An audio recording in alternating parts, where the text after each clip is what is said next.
വെളിച്ചെണ്ണയുടെ വില കുറയ്ക്കുന്നതിനായി ഇതുമായി ബന്ധപ്പെട്ട എല്ലാ മേഖലകളിലും ഇടപെടൽ നടത്തിയിട്ടുണ്ടെന്ന് ഭക്ഷ്യ പൊതുവിതരണ വകുപ്പ് മന്ത്രി ജി.ആർ. അനിൽ. വില വർധന മൂലം കൃഷിക്കാർക്ക് നേട്ടം ഉണ്ടാകുന്നതിനു പകരം ഇടത്തട്ടുകാർക്കും തമിഴ്നാട്ടിലെ വെളിച്ചെണ്ണ ഉൽപ്പാദകർക്കുമാണ് ഗുണമുണ്ടായത്. 50ഓളം സംരംഭകരുമായി ചർച്ച നടത്തുകയും അമിതമായി ലാഭം ഉണ്ടാക്കുന്നതിൽ നിന്നും പിന്നോട്ട് പോകണമെന്ന് ആവശ്യപ്പെട്ടിട്ടുണ്ട്.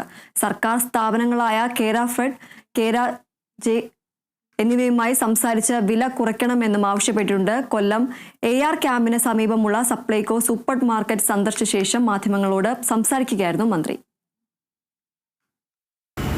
വെളിച്ചെണ്ണയുടെ വില 340 നമ്മൾ 349 നമ്മൾ ഇത്തവണ നിശ്ചയിച്ചിരിക്കുന്നത്.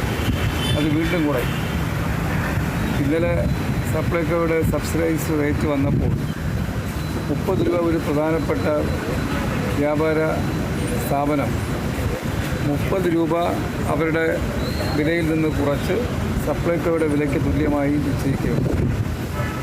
ഇന്ന് രാവിലെ ഞാൻ കൃഷിമന്ത്രിയുമായി ദീർഘനേരം ചർച്ച നടത്തി. കൃഷി വകുപ്പിൻ്റെ 2 പ്രധാന സ്ഥാപനങ്ങളാണ് കേര ഫെഡും അതുപോലെ കേര ജെ. വെളിച്ചെണ്ണ ഉൽപ്പാദനത്തിൽ വിതരണത്തിൽ അവരാണ് ഏറ്റവും പ്രധാനപ്പെട്ട റോൾ വഹിക്കുന്നത്. അവർ വില കുറയ്ക്കണമെന്ന് ആവശ്യപ്പെടുകയുണ്ട്. 2 ദിവസത്തിനകത്ത് അതിൻ്റെ തീരുമാനം ഉണ്ടാകും. അങ്ങനെ വന്നാൽ 6-ാം തീയതിയോടുകൂടി കേരളത്തിൽ പ്രധാന ഉൽപ്പാദകരായിട്ടുള്ള കേര ഫെഡ് ജനങ്ങളെ സഹായിക്കാൻ മുന്നോട്ടുണ്ട്.